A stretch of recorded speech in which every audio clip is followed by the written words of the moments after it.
बिस्मिल्लाहिर्रहमानिर्रहीम। अस्सलाम वालेकुम नाज़रीन, आप यूट्यूब चैनल देख रहे हैं। मैं इमरान खान हूँ। मॉस्को की जानिब तेहरान को दूसरी बाज़ाब्ता वार्निंग। पेंटागन सफारती बयानात के बावजूद खित्ते में अपनी फ़ौजी मौजूदगी में तेज़ी से इजाफा कर रहा है।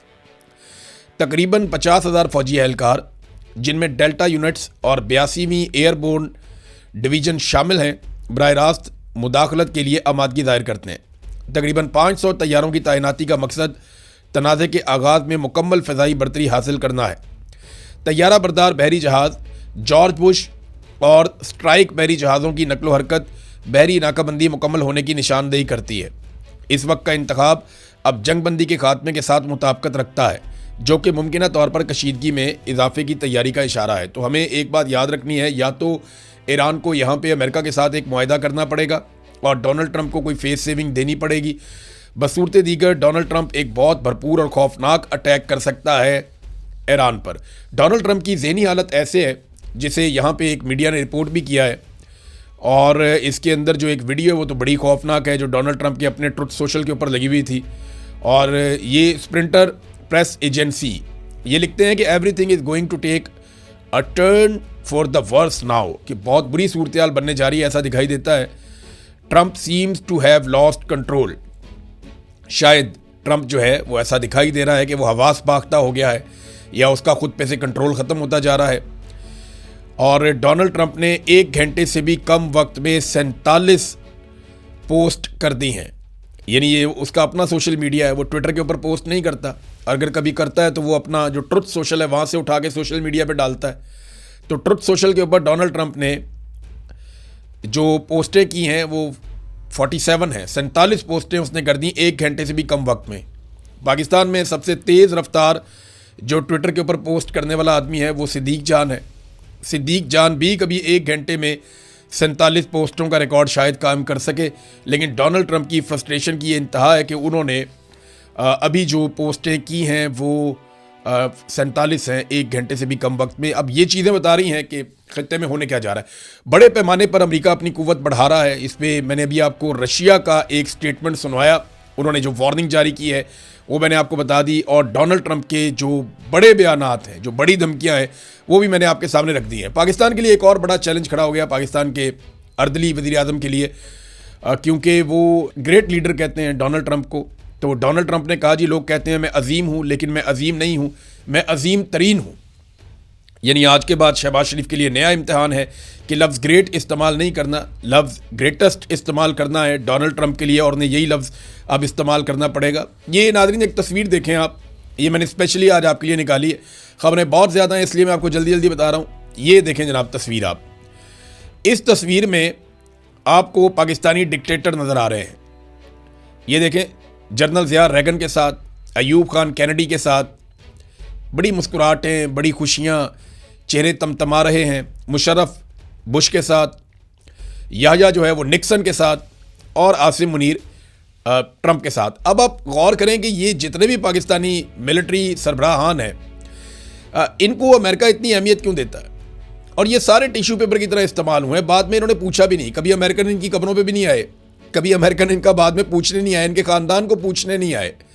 लेकिन जब तक ये इक़्तिदार में रहे, ये आंख का तारा बने रहे अमरीकी सदूर की, क्योंकि वो इनके ज़रिए से अपने काम निकलवाते रहे हैं, और इन्हें बहुत सपोर्ट किया गया अमेरिका की जानिब से, हालांकि ये सारे डिक्टेटर्स थे। तो आज भी हम वही चीज़ें होती हुई देख रहे हैं। अमेरिका पाकिस्तान में एक जालिमाना रजीम को सपोर्ट कर रहा है। हालांकि उम्मीद ये की जा रही थी डोनाल्ड ट्रंप से, और उसने वादा भी किया था पाकिस्तानी सपोर्टर से, पाकिस्तानी जितने भी ओवरसीज़ हैं उन्होंने ज़्यादातर ने डोनाल्ड ट्रंप को सपोर्ट किया था इस वादे पर कि उसने कहा था मैं पाकिस्तान में रूल ऑफ लॉ के लिए कोशिश करूँगा।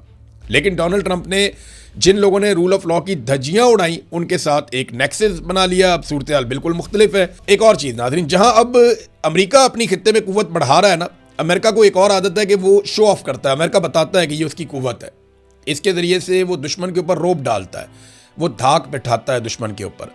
वहीं जो है वो ईरान ने भी एक स्टेटमेंट जारी किया है। ईरान अपने हथियारों की नुमाइश इस वक्त तो नहीं कर सकता, उसकी मजबूरी है, लेकिन ईरान ने दुनिया को जो है वो हैरान तो की है अपने हथियारों के ज़रिए से, अपनी हिकमत अमली के ज़रिए से। इस वक्त ईरान ये रिस्क नहीं ले सकता कि वो अपने हथियारों को सामने लाए और इस तरीके से वो नुमाइश करे जैसे अमेरिका अपने हथियारों को पूरे रीजन के अंदर फैला रहा है, ऐसे वो अभी नहीं कर सकता। ईरानी पासदारान इनकलाब की एरोस्पेस फोर्स के कमांडर मजीद मूसवी, उन्होंने दावा किया कि ईरान ने अपने मिसाइल और ड्रोन लॉन्चिंग सिस्टम को जंग से पहले के मुकाबले में ज़्यादा तेज़ी और मौसर अंदाज में अपडेट कर दिया है और दोबारा मुकम्मल तौर पे फ़ाल कर दिया है। ये नूर न्यूज़ को उन्होंने एक इंटरव्यू दिया, उसमें उन्होंने कहा जनाब के, और एक वीडियो भी साथ जारी की, उसमें उन्होंने कहा कि जंगबंदी के दौरान ईरान ने अपने लॉन्च पैड्स और दिफाई इंफ्रास्ट्रक्चर की मुरम्मत की और ऑपरेशनल तैयारी को नुमाया तौर पर तेज़ किया है। मजीद मूसवी के मुताबिक ईरान के मुकाबले में मुखालिफ फरीक इस वक्फे से फ़ायदा नहीं उठा सका और अपना असले खाने को बहाल करने में नाकाम रहा, जिसके बायस उसे बैरूनी सप्लाई पर इन्हिसार बढ़ाना पड़ रहा है। उन्होंने कहा उनके मुताबिक जंग का यह मरहला मुखालिफिन के लिए नाकामी पर ख़त्म हुआ है और साथ ही दावा किया कि खित्ते में आबनाए हुर्मुज़, लबनान और दीगर महाजों पर कभी मुखालिफिन को स्ट्रेटेजिक नाकामियों का सामना करना पड़ा। अब ये ईरान का दावा है, लेकिन एक चीज़ इसमें इंपॉर्टेंट है कि ईरान ने यह कहा कि उनके जो मिसाइल्स हैं या उनके ड्रोन्स हैं वो इंटैक्ट हैं और वो हमला करने की कैपेसिटी रखते हैं। अब नाज़रीन, एक मीटिंग पाकिस्तान में हुई है, मैं इसके बारे में आपको ज़रूर बताना चाहता हूँ, क्योंकि अगर आज मिलिट्री एस्टेब्लिशमेंट के ख़िलाफ़ कोई हुकूमत पाकिस्तान में होती या कोई पाकिस्तान में ऐसी हुकूमत होती जो पाकिस्तान की मिलिट्री एस्टेब्लिशमेंट के साथ किसी किस्म का इख्तलाफ रखती, तो पाकिस्तान में भूंचाल आ जाना था।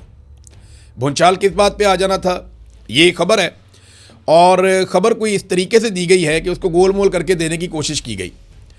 ख़बर ये है कि औरंगज़ेब साहब हैं पाकिस्तान के वज़ीर ख़जाना, उन्होंने एक मीटिंग की है रोथचाइल्ड ग्रुप के साथ। ये रोथचाइल्ड कौन है? ये दुनिया की अमीर तरीन एक फैमिली है रोथचाइल्ड।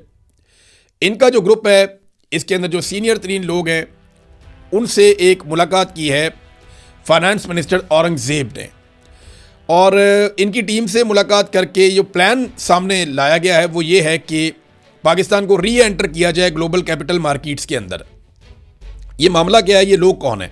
देखिए, अगर आज इमरान खान की हुकूमत होती या कोई भी ऐसी हुकूमत होती जिसे पाकिस्तान की मिलिट्री एस्टेब्लिशमेंट पसंद ना करती, तो रोले पड़ जाने थे कि यहूदियों के एजेंट बन गए, यहूदियों को बेच दिया, मुल्क फारिग कर दिया। रोथचाइल्ड कौन है, थोड़ा सा बैकग्राउंड मैं आपको बताता हूँ। 16वीं सदी ईस्वी में जर्मनी का एक शहर है फ्रैंकफर्ट, वहाँ से इस ख़ानदान का आगाज़ होता है। रोथचाइल्ड, इसका आज पूरी दुनिया में एक मशहूर नाम है इस ख़ानदान का। इन्होंने बैंकिंग की बुनियाद रखी थी, जो जदीद बैंकिंग है। उसने अपने 5 बेटों को मुख्तलिफ दुनिया के जो यूरोप के बड़े बड़े ममालिक हैं, उनके बड़े शहरों के अंदर अपने 5 बेटों को इसी कारोबार में उसने लगाया था। और शुरू में इन्होंने फ्रैंकफर्ट में, पेरिस में, लंदन में, वियना में और नेपल्स में, हर जगह पे इन्होंने कारोबार शुरू किया।